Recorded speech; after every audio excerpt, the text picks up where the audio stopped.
Bismillahirrahmanirrahim.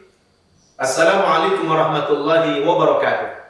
Alhamdulillah, wassalatu wassalamu ala rasulillah wa ba'd. Saudara-saudaraku, pemirsa An-Naba TV rahimakumullah. Alhamdulillah, pada kesempatan ini kita bisa berjumpa kembali melalui channel YouTube An-Naba TV. Dan kebetulan saya sudah agak lama tidak berjumpa dengan saudara melalui taujihat saya.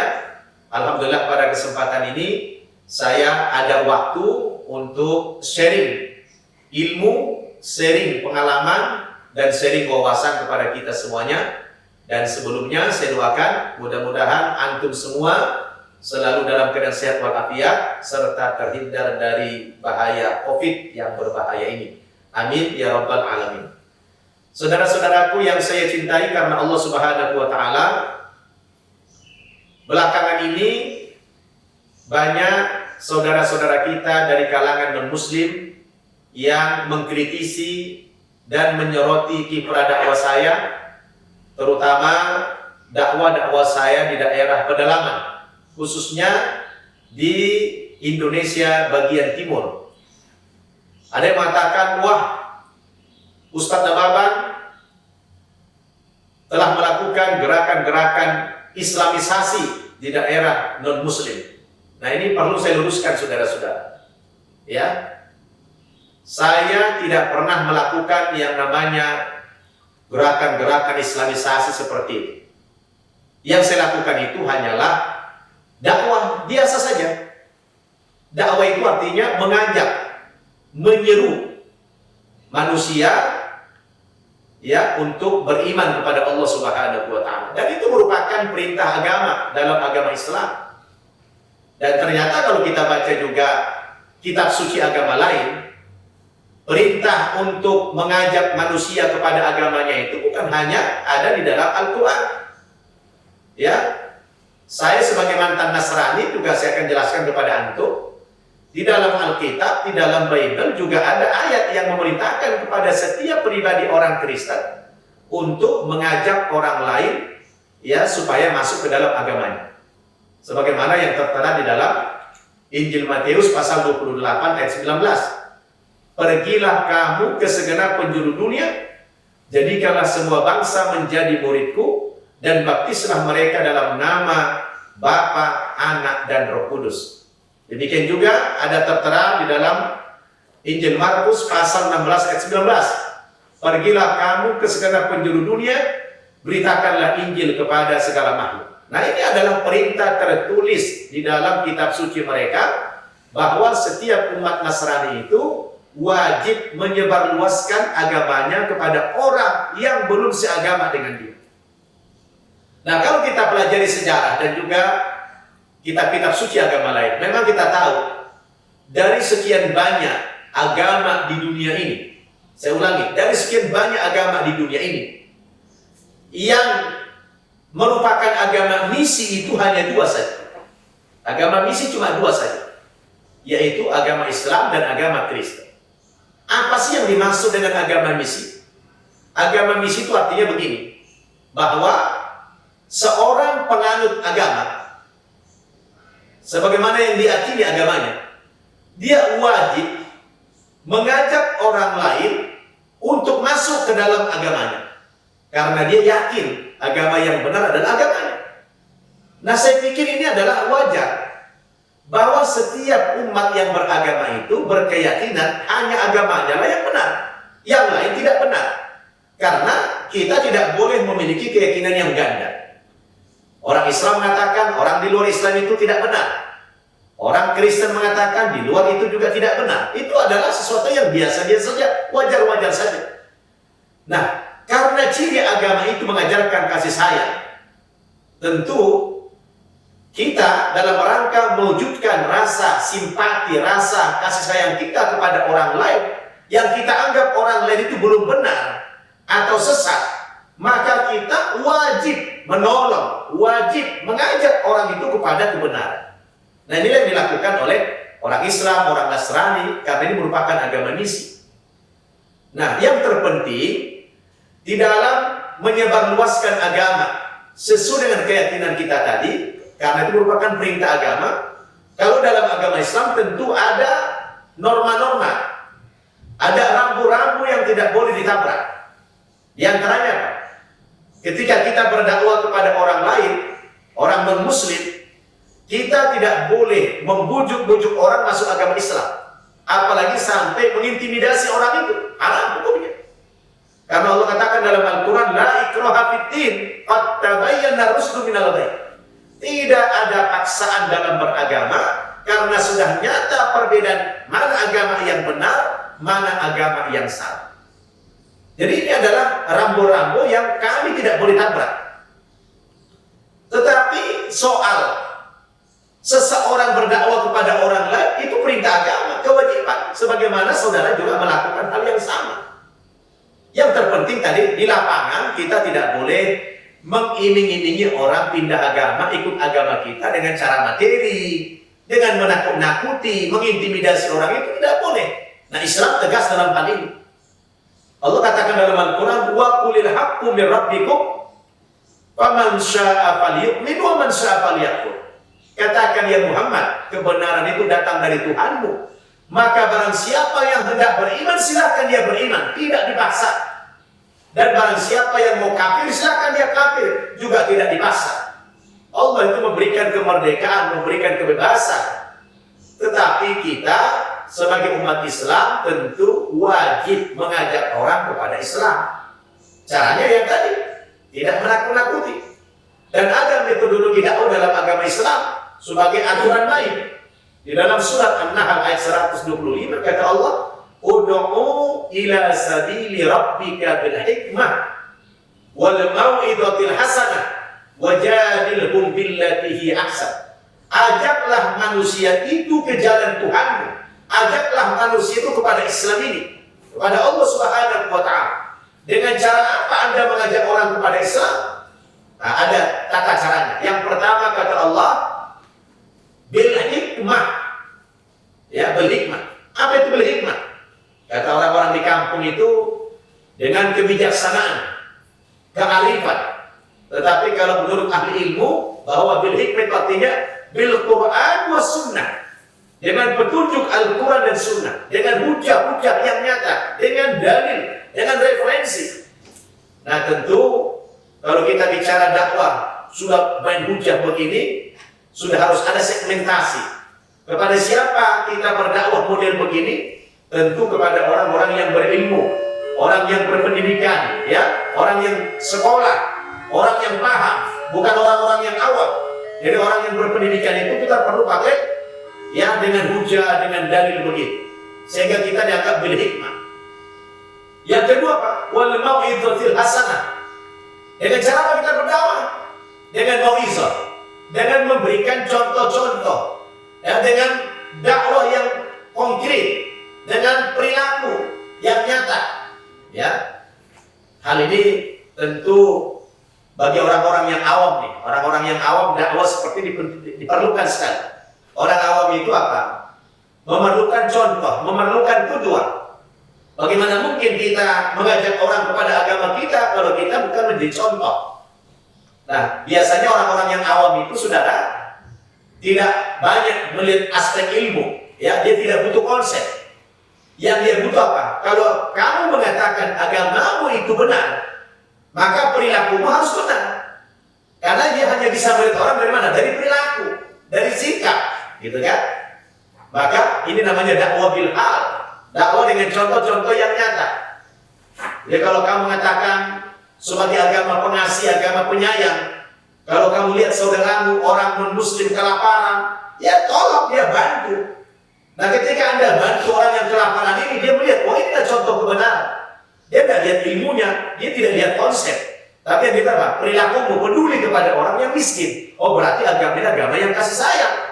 Jangan Anda mengatakan agamamu agama kasih sayang, tapi Anda tidak peduli, Anda pelit, Anda bakhil. Nah, itu bertolak belakang. Bagaimana orang akan tertarik kepada agamamu?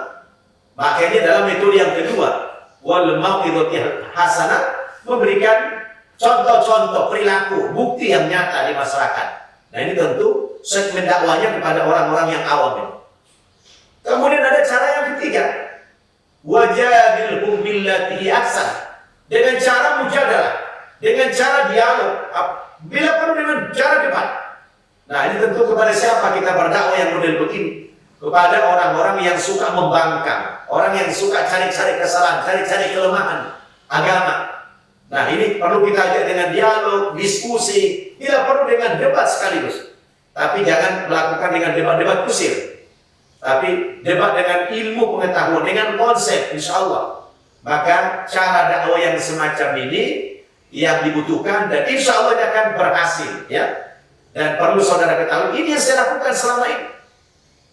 Saya pergi ke pedalaman karena ini tuntunan agama dan tuntutan. Allah mengatakan dalam Al-Quran, "Wa ma kunna mu'adzibina hatta nab'atha rasula." Kami, kata Allah, tidak akan mengazab suatu kaum sampai datang kepada kaum itu utusan Allah Subhanahu wa taala yang mengajak mereka kepada Islam. Nah, kita tahu saudara, Nabi kita Muhammad sallallahu alaihi wasallam sudah wafat 15 abad yang lalu, sudah meninggal dunia beliau. Dan tidak ada lagi nabi baru yang muncul sepeninggal beliau. La nabiyya wa la rasula ba'd. Tidak ada nabi, tidak ada rasul sesudah beliau. Sementara tugas-tugas kenabian itu belum selesai. Allah katakan dalam Al-Quran surat Saba, "Wa ma arsalnaka illa kaffatan linnas basyira wa nadhira walakin aktsarun nasi la ya'lamun." Tidak kami utus engkau Muhammad terkecuali kepada seluruh umat manusia dengan membawa berita gembira dan peringatan, kata Allah. Tapi sayang kebanyakan manusia tidak tahu. Berdasarkan ayat ini kita pahami bahwa tugas kenabian itu sangat berat. Tugas Nabi Muhammad sangat luar biasa. Bahwa beliau diutus oleh Allah bukan hanya kepada bangsa Arab saja, tidak kepada kaum tertentu saja, tapi beliau diutus oleh Allah kepada seluruh umat manusia. Tetapi sayang, umur beliau sangat pendek sekali, hanya 63 tahun, sehingga beliau baru sempat berdakwah di 2 tempat saja, di Makkah dan Madinah. Beliau belum sempat dakwah ke Amerika, ke Eropa, ke Asia lain, tidak pernah berdakwah. Yang menjadi pertanyaan, siapa yang akan melanjutkan tugas dakwah ini? Siapa lagi kalau bukan kita umat beliau Nabi Muhammad sallallahu alaihi wasallam? Maka dalam ayat tadi, "Wa ma kunna mu'adzibina hatta nab'atha rasula."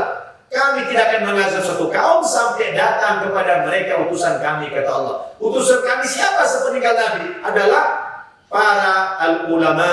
Rasul mengatakan al-ulama'u warasatul anbiya. Ulama-ulama itu merupakan pewaris Nabi Muhammad sallallahu alaihi wasallam dan pewaris para nabi, kata Allah Subhanahu, kata Rasulullah sallallahu alaihi wasallam. Jadi ulama-ulama, orang-orang alim, para ustaz-ustaz itu adalah pewaris Nabi kita Muhammad sallallahu alaihi wasallam dan pewaris semua para nabi. Artinya di pundak kita ini ada beban, ada amanah untuk berdakwah. Maka saya pergilah ke pelosok-pelosok pedalaman yang kadang-kadang tidak tersentuh oleh dakwah ini. Ya. Nah, cara dakwah saya bagaimana? Seperti yang saya katakan di awal tadi, bahwa metode dakwah itu tidak satu macam. Ketika saya berhadapan dengan orang-orang awam di kampung-kampung begitu, maka cara dakwah saya tidak dengan banyak bicara. Saya tidak dengan ceramah-ceramah. Tapi apa yang saya lakukan? Ya, kalau kita melihat orang yang kesusahan dan kita merasa mampu untuk membantu, ya kita bantu dia. Tidak ada tendensi apa-apa. Dan kita tidak perlu ngomong, ayo kamu ikut ke dalam agama saya, tidak. Itu tidak pernah saya lakukan. Tapi kadang-kadang kalau Idul Adha, saya membawa hewan kurban. Kan di Jakarta itu sudah ya berlebih-lebih yang namanya hewan kurban ini. Sementara di pelosok-pelosok itu kekurangan. Maka belakangan ini saya pergi ke pelosok-pelosok pedalaman, saya bawa hewan kurban saudara-saudara kita bagi-bagi kepada orang Islam di sana yang sangat jarang makan daging. Nah, karena mereka punya tetangga non-muslim, ya tentu kita nggak tega lah. Nggak tega kita, ini dapat daging, yang ini nggak dapat daging. Sedangkan Rasul mengatakan, Nabi pernah pesan kepada sahabat beliau Abu Dzar Al-Ghifari radhiyallahu anhu, kata Rasul apa? Ya Abu Dzar, idza tabahta marqa fa'tir ma'aha wa ta'ad jirana. Wahai Abu Dzar, kata Rasulullah, kalau kamu kebetulan sedang memasak daging, ya, memasak daging, fa'aktir ma'aha, perbanyak kuahnya kata Rasulullah. Wa ta'ahad jirana, bagi-bagi tetangga-tetangga. Dan tetangga di sini umum. Tetangga bisa muslim, bisa non-muslim. Artinya kalau kita kebetulan makan enak, jangan hanya kita saja yang makan, keluarga kita. Bagilah walaupun sekerat tetangga-tetangga kita. Nah itu yang saya lakukan. Saya tidak tega melihat orang-orang tetangga kita yang non-muslim tidak dapat daging. Dan tidak pernah ada misi-misi mengatakan, kamu bisa kasih daging, kamu masuk agama Islam. Itu tidak pernah kita lakukan. Tidak pernah kita ngomong seperti itu. Nah kemudian kalau efek sesudah itu ada orang menilai, wah, di Islam itu sangat peduli banget ya. Islam itu kok pengasih banget ya. Lalu datang orang bertanya kepada saya, ya menanyakan bagaimana Islam itu. Saya jelaskan, alhamdulillah dengan proses yang singkat. Kadang-kadang ada orang datang cuma satu kali, ya bertanya Islam itu apa. Saya berkewajiban menjelaskan kepada mereka apa itu agama Islam. Sesuai dengan kemampuan saya menjelaskan. Alhamdulillah dari hasil menjelaskan yang seperti ini dengan contoh-contoh yang konkret tadi, banyak sekali saudara kita mendapatkan hidayah dari Allah Subhanahu wa Ta'ala. Dan sekali lagi saya katakan, mereka tertarik itu adalah karena penilaian mereka sendiri bahwa agama seperti itu. Itulah orang awam. Karena orang awam itu tidak melihat agama dari segi konsep. Mereka tidak punya ilmu, tidak punya wawasan. Yang dia lihat itu adalah perilaku kita. Kalau kita itu pengasih, penyayang, peduli, apalagi dalam Al-Quran, itu diancam oleh Allah. Orang yang pelit, orang yang bakhil, diancam selalu dengan neraka wahid. Coba di dalam Al-Quran itu, Ar-Ra'aital ladzi yukadzibu biddin, kata Allah. Tahu tidak kamu siapa orang-orang pendusta agama ini? Ya, siapa itu pendusta agama? Fadzalikal ladzi yad'ul yatim. Pendusta agama itu kata Allah siapa? Orang yang menghardik anak yatim, orang yang tidak peduli sama anak yatim, menterlantarkan anak-anak yatim. Wala yahuddu 'ala ta'amil miskin, dan tidak memberi makan orang-orang yang kelaparan, orang-orang miskin. Ini adalah biar dia sholatnya, biar dia pergi ke Mekah mondar-mandir, tapi dia tidak peduli untuk menolong orang-orang yang kelaparan, padahal dia mampu, maka mereka termasuk pendusta agama. Nah ini yang saya lakukan. Dan saya ketika peduli dengan tetangga-tetangga, ya baik dia muslim maupun non-muslim, kemudian dari efek itu ada orang yang bertanya atau datang kepada saya jelaskan Islam seperti apa, lalu mendapatkan hidayah, nah itu lain urusan. Namun saya dikatakan ngajak-ngajak orang kepada Islam itu tidak pernah saya lakukan itu. Karena itu dilarang dalam Islam, membujuk orang untuk pindah agama itu dilarang. Jadi mari kita ini berkompetisi, ya. Sesuai dengan perintah agama kita masing-masing. Di Islam itu agama misi, Anda juga agama misi. Mari kita menjalankan misi-misi agama kita sesuai dengan aturan-aturan agama kita, ya masing-masing. Jangan kita langgar itu. Artinya, ya Anda mau jalankan misimu itu hakmu, kewajibanmu sebagai penganut agama. Masing-masing kita punya kewajiban. Saya sebagai muslim punya kewajiban untuk berdakwah, ya tentu dengan aturan-aturan tadi. Nah Anda juga mungkin punya kewajiban yang sama. Oleh karena itu tidak perlu kita saling menyoroti, ya dakwah saudara-saudara kita yang lain. Nah yang tidak boleh itu kalau kita sampai memaksa, itu baru kita soroti, ya, atau kita bujuk-bujuk orang dengan materi-materi, itu baru.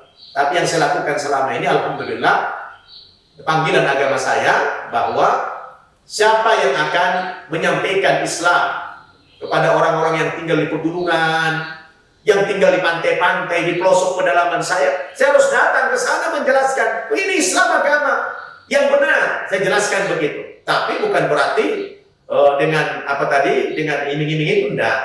Saya menjelaskannya dengan praktek, ya. Praktek apa?